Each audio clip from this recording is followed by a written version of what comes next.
So hello guys, welcome back to another video.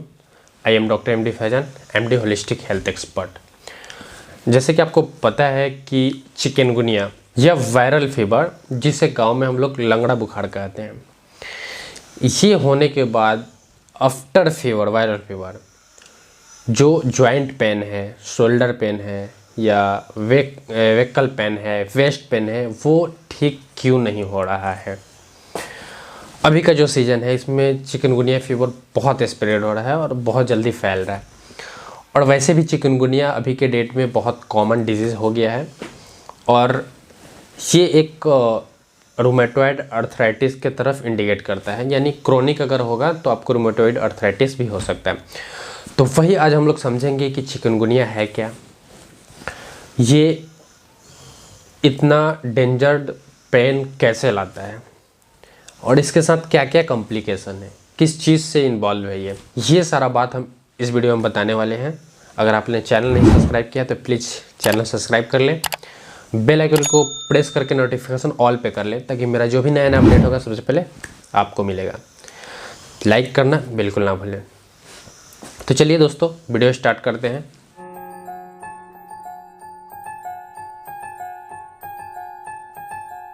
Viral fever के बाद joint pain, chikungunya या dengue, क्या suspect किया जाए।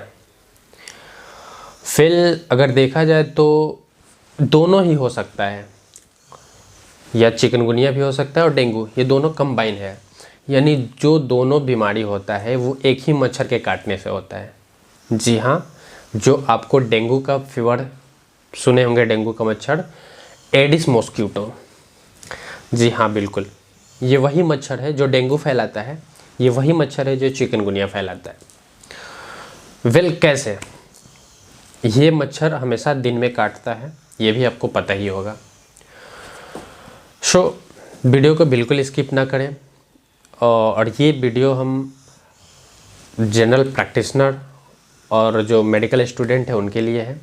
आम जनता इस वीडियो को देख के सेल्फ मेडिकेशन बिल्कुल ना करें, क्योंकि ये जो मेडिसिन वगैरह होता है ये आपके डॉक्टर ही डिसाइड करते हैं कि आपको कौन सा टाइप का फीवर है, क्या इन्वेस्टिगेशन करना है, किस मेडिसिन का यूज़ करना है।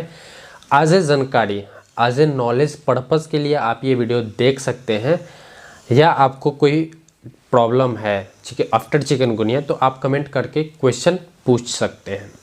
ये जो जॉइंट पेन होता है आफ्टर फीवर, इसको हम लोग पोस्ट वायरल अर्थराल्जिया कहते हैं। पोस्ट वायरल अर्थराल्जिया ये है क्या। ये जो गांव में लंगड़ा बुखार होता है, चिकनगुनिया या हो गया या डेंगू हो गया, ये उसके बाद होने वाला दर्द है या उसके समय ही दर्द होता है, लेकिन कॉमनली मेडिसिन से नहीं ठीक हो पाता है। जो हम लोग पैरासीटामोल या बुखार में जो भी मेडिसिन देते हैं उससे ये दर्द नहीं ठीक हो पाता है और महीनों महीनों बना रहता है, जिसको हम लोग पोस्ट वायरल अर्थराल्जिया कहते हैं। ये दो टाइप के होते हैं। फर्स्ट आपके एक्यूट हो सकता है, दूसरा क्रोनिक। एक्यूट बोले तो जिसका सिम्टम्स आपको 3 महीने या उससे कम हो सकता है, इसका सिम्टम्स 4 महीने या उससे ज़्यादा हो सकते हैं। तो हम लोग इसका ट्रीटमेंट भी एक्यूट और क्रोनिक के अकॉर्डिंग ही करते हैं। सो अगर एक्यूट है और क्रोनिक है तो क्या ट्रीटमेंट लिया जाए, तो पहले हम लोग जानेंगे इसका कॉज क्या है। तो कॉज मच्छर, मॉस्क्यूटो, यानी एक मच्छर आपको इतना बड़ा डिजीज़ करा सकता है। वो कौन सा मच्छर है? जी हाँ, एडिस मॉस्क्यूटो मच्छर, जो डेंगू फैलाता है, येलो फीवर फैलाता है, मलेरिया फैलाता है और चिकनगुनिया फैलाता है। यही मच्छर है। तो अगर आपको मच्छर काटा, आपके अंदर उसका इन्फेक्शन गया, वायरस, और वो स्प्रेड होता है तो कुछ लक्षण दिखाता है हमको। तो हम लोग को क्या लक्षण देखने को मिलता है पेशेंट में, जिससे हम सस्पेक्ट करते हैं कि या तो डेंगू हो सकता है या चिकनगुनिया हो सकता है। उससे पहले जान लें कि बहुत से डॉक्टर हो गए या प्रैक्टिशनर हो गए या स्टूडेंट हो गए, ये इस चीज़ से कंफ्यूज कर जाते हैं कि ये बैक्टीरिया इन्फेक्शन है या वायरस इन्फेक्शन है। तो पहले ये चीज़ मैं क्लियर कर दूं कि ये वायरल इन्फेक्शन है। ये जो मॉस्क्यूटो है, जो एडिस मॉस्क्यूटो है, जो डेंगू, मलेरिया, येलो फीवर या फैलेरिया कराता है, ये एक वायरस कराता है। ये वायरल डिजीज़ है और ये वायरस कराता है। अगर वायरस हो गया तो इसका इलाज क्या है? बहुत लोग एंटीबायोटिक बहुत ज़्यादा देते हैं, तो क्या एंटीबायोटिक का इसमें रोल है? ये भी हम जानेंगे इस वीडियो में, तो बने रहें, बिल्कुल स्किप ना करें, वरना फिर आप बोलेंगे कि डॉक्टर साहब आपने आधा अधूरा जानकारी दिया। तो नहीं, बिल्कुल नहीं, आप बिल्कुल स्किप ना करें, बहुत सटीक जानकारी होने वाला है। ये आपके प्रैक्टिस हो या आप एक स्टूडेंट हो या पेशेंट जानकारी पर्पज़ के लिए देखें, ये नॉलेज बहुत अच्छा होने वाला है। हमने चिकनगुनिया को समझा, इसके कॉज को समझा। अब हम लोग आते हैं इसका सिम्टम्स के तरफ, यानी लक्षण क्या क्या दिखाई देता है। लक्षण का हम लोग बात करें तो इसमें हाई ग्रेड फीवर आता है। हाई ग्रेड फीवर आता है, फीवर आपको 102, 3, 4 इवन 5 तक भी हो सकता है। उसके साथ साथ सिवियर जॉइंट पेन, आपके घुटने में, टखने में, कलाइयाँ में या हाथ के उंगलियों में बहुत ज़्यादा सीवियर पेन हो सकता है, जो आपको क्रोनिक अर्थराइटिस में पेन होता है, वैसा पेन आपको चिकनगुनिया में देखने को मिल सकता है। इसके साथ साथ ही आपके जॉइंट में स्वेलिंग, इन्फ्लामेशन जिसको बोलते हैं, सूजन, ये सूजन आपको देखने को मिलेगा। रैश, क्या क्या होता है, कभी कभी इसमें दोनों कंबाइन होता है, क्योंकि जो मॉस्किटो है वो डेंगू भी फैलाता है और चिकनगुनिया भी फैलाता है, तो उसमें डेंगू भी हो सकता है आपको।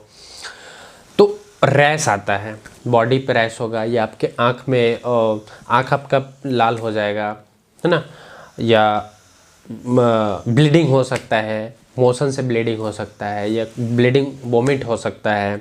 तो ये इसका सिम्टम्स है। इसमें आपको टायर्डनेस यानी थकान भी हो सकता है, मॉर्निंग स्टिफनेस यानी सुबह के समय जोरों में अकड़न भी हो सकता है, झंझनाहट जिसको हम लोग सुनपन बोलते हैं, नमनेस, तो ये भी हो सकता है। आपका सेंसेशन कम हो सकता है, सुनपन, तो ये आपको चिकनगुनिया फीवर में देखने को मिल सकता है। तो इसमें पेशेंट का कंप्लेन क्या क्या आता है, जैसे पेशेंट कंप्लेन करता है कि शोल्डर दर्द कर रहा है, कमर दर्द कर रहा है, सर्वाइकल घुमाने में प्रॉब्लम हो रहा है, यानी आपका सर्वाइकल घूम नहीं रहा है, बैठने के बाद उठना नहीं हो रहा है, हाथ में सूजन हो गए हैं, उंगलियां में सूजन हो गई है, कोई सामान नहीं पकड़ पा रहे हैं, मुट्ठी नहीं बांध पा रहे हैं, ये सारा सिम्टम्स हमें क्लिनिक पे देखने को मिलते हैं। अगर इतना सिम्टम्स मिले तो हम लोग पहले हम लोग पूछते हैं कि क्या आपको फीवर हो चुका है पहले। तो पेशेंट का कमेंट होता है, हाँ हमें बुखार थी, हमने मेडिसिन लिया और वो ठीक हो गया, लेकिन ये जो दर्द है डॉक्टर साहब ये तो जा ही नहीं रहा है। हम इसी के इलाज के लिए आए हैं कि मेरा दर्द ठीक हो जाए, कोई ऐसा दवा दो जिससे दर्द हमारा ठीक हो जाए। ये हो गया, तो इसका सिम्टम्स हम लोग जान गए, इसका कॉज भी जान गए हम लोग, सिम्टम्स जान गए।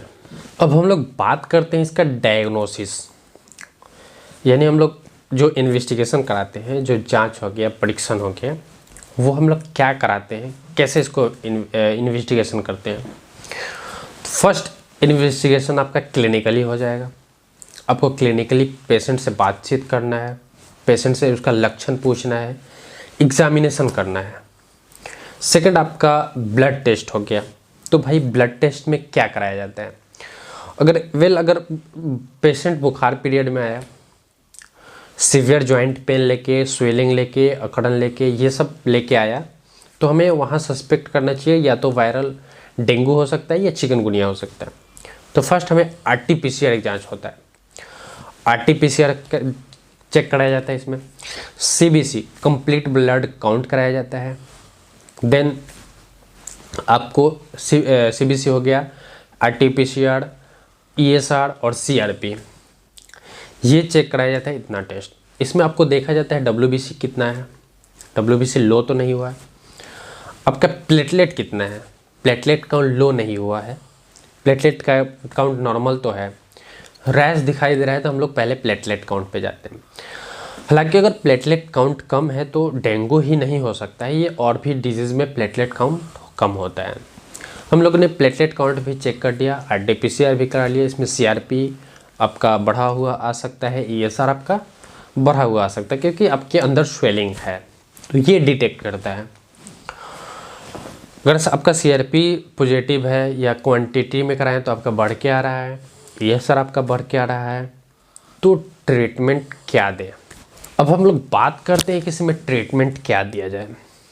पेशेंट का कंप्लेन सबसे ज़्यादा होता है दर्द, और वो सीवियर दर्द होता है। तो जब तक आप इन्वेस्टिगेशन नहीं करा रहे हैं, जब तक आप कंफर्म नहीं कर पा ले रहे हैं कि डेंगू है या चिकनगुनिया है, तब तक आपको कोई भी NSAID ग्रुप का मेडिसिन नहीं देना है। जैसे एसाइक्लोफेनक, टाइक्लोफेनक, नेप्रोक्सेन, एस्पिरिन, ये सब नहीं देना है। वो इसलिए नहीं देना है कि आपने डायग्नोस नहीं कर पाया कि अभी क्या है। अगर पेशेंट को डेंगू होगा तो वो इंटरनल ब्लीडिंग होने का चांसेस हो सकता है। तो आप कोई भी NSAID ग्रुप का मेडिसिन अभी ना दें, और आपको कंफर्म नहीं हुआ अभी, या थोड़ा बहुत लग रहा है कि डेंगू या मलेरिया हो सकता है, डेंगू या चिकनगुनिया हो सकता है, तो आपको ट्रीटमेंट क्या देना है। अगर आपको लगे कि चिकनगुनिया है या आपने जांच कराया चिकनगुनिया समझा, तो उस समय आपको IV जाना है। पेशेंट बहुत वीक है, पेन ज़्यादा सीवियर लेके आ रहा है, तो वहाँ पे पहले आपको IV देना है। फीवर 105 है तो पहले टेम्परेचर कम करें। उसके बाद एक पैरासीटामोल का 1 ग्राम का IV आता है। 1 ग्राम का IV आपको पैरासीटामोल का चढ़ाना है। वोमिट हो रहा है तो ओंडासेट्रोन का इंजेक्शन देना है। अगर पेशेंट डिहाइड्रेशन है, क्योंकि फीवर में अक्सर पेशेंट डिहाइड्रेट होते हैं, तो उस समय आपको NS लगाना है। पहले आपको NS लगाना है, स्लो NS लगा सकते हैं। और आपको कुछ एंटीबायोटिक सेकेंडरी इन्फेक्शन कम करने के लिए आपको एंटीबायोटिक देना है। या तो आप सेफ्ट्रिएक्सोन दे सकते हैं, या सेफ्ट्रिएक्सोन सेल्बैक्टम के साथ ऐड करके 1.5 ग्राम इंजेक्शन दे सकते हैं। उसके साथ साथ अगर पेशेंट बहुत वीक है तो आप मल्टीविटामिन का इंजेक्शन दे सकते हैं IV में। और आपको एस्ट्रॉयड ज़रूर देना है, जैसे डेक्सोना हो गया। डेक्सोना पेशेंट को देना है, या प्राइमाकोट सबसे अच्छा इसमें काम करता है। क्या?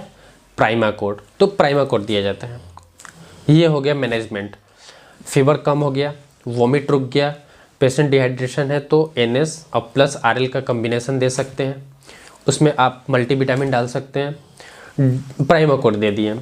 अगर गैस PPI इसमें भी ऐड कर दिया जाता है, पेंटोप्राजोल का IV 1 लगा दिया जाता है। तब तक इन्वेस्टिगेशन कराएं।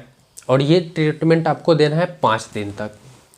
आपने 5 दिन तक ट्रीटमेंट दिया, इससे रिस्पॉन्स नहीं मिला, तब जाके हम लोग चिकनगुनिया IgG और चिकनगुनिया IgM करते हैं। डेंगू IgG IgM करते हैं। एंटीबॉडी चेक किया जाता है। ये हो गया। अगर आपको डेंगू रूल आउट हुआ तो डेंगू का ट्रीटमेंट करें। डेंगू का ट्रीटमेंट अगर आपको नहीं पता होगा तो मेरे इस चैनल पे पहले से अपलोडेड है, वो डेंगू का वीडियो आप पहले देख लें। अगर डेंगू से लग रहा है या डेंगू इन्वेस्टिगेशन में आ गया है, या आपको डेंगू का वीडियो चाहिए, तो आप पहले से ही अपलोड है वीडियो, आप जाके देख लें। अगर चिकनगुनिया है तो क्या दें? आपने सब कुछ देख लिया। प्लेटलेट काउंट कम है अगर, तो IV फ्लूइड मेंटेन रखें। और NS और कैरी का पपाया का टैबलेट आता है, वो दिन में 3 बार दे के इसको मेंटेन कर सकते हैं। आफ्टर 5 दिन, ये आपको 5 दिन इतना ट्रीटमेंट देना है।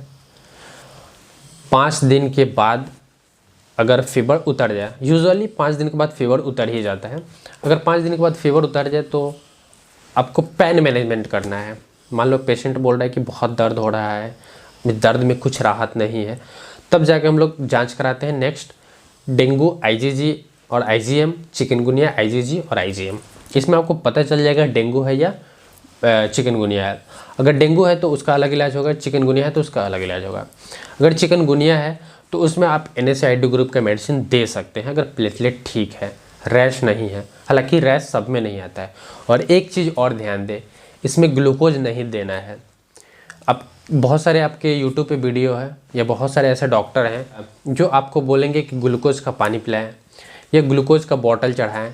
तो ये चीज़ पहले ध्यान दें, ग्लूकोज नहीं देना है। आप पीने में ORS का पानी दे सकते हैं, ठीक है। और चिकनगुनिया अगर फीवर उतर गया है, सब कुछ ठीक है, पेन नहीं जा रहा है, तो उसके लिए क्या करें? तो एक्यूट का ट्रीटमेंट हम बता रहे हैं, क्रोनिक का नहीं। ये एक्यूट का ट्रीटमेंट है। तो एक्यूट में क्या करना है आपको? NSAID ग्रुप का या तो टैबलेट दे सकते हैं या इंजेक्शन फॉर्म में दे सकते हैं। अगर आप इंजेक्शन देना है तो आपको पायरोक्सिकेम का इंजेक्शन देना है और उसमें डेक्सोना 1 ml मिला के देना है, इंट्रामस्कुलर कमर पे देना है आपको। डेली 5 दिन तक दे सकते हैं ये। अगर बहुत ज़्यादा सीवियर दर्द है तो सुबह शाम दिया जाता है।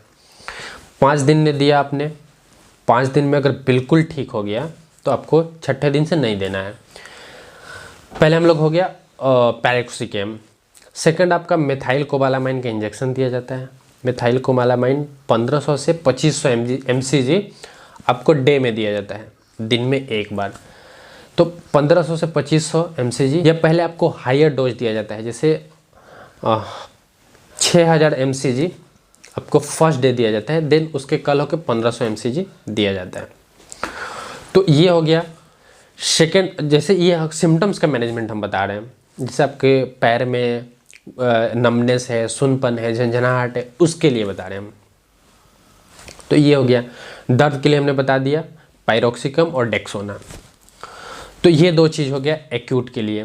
तो ये आपको 5 दिन तक देना है। 5 दिन के बाद आपको दर्द के मेडिसिन पे रखना है और स्टेरॉइड पे रखना है पेशेंट को। दर्द के मेडिसिन बहुत कम देना है और स्टेरॉइड को कंटिन्यू रखना है। स्टेरॉइड में प्रेडनिसोलन, मिथाइल प्रेडनिसोलन या डेफ्लाजाकोट ले सकते हैं। इसको आपको 3 महीने में टेपर करके बंद कर देना है। यूजुअली जिसको एक्यूट सिम्टम्स होता है, जिसको पहले से रूमेटॉइड अर्थराइटिस नहीं है या उसके जीन में रूमेटॉइड अर्थराइटिस नहीं है, तो वो 3 महीने के अंदर रिकवर हो जाते हैं, यानी क्योर हो जाते हैं। और इसमें आपको रेस्ट बहुत इंपॉर्टेंट है। जितना ज़्यादा रेस्ट होगा उतना सिम्टम्स कम होगा। तो हम लोग ने एक्यूट का ट्रीटमेंट का बात कर लिए। अब हम लोग बात करते हैं क्रोनिक का।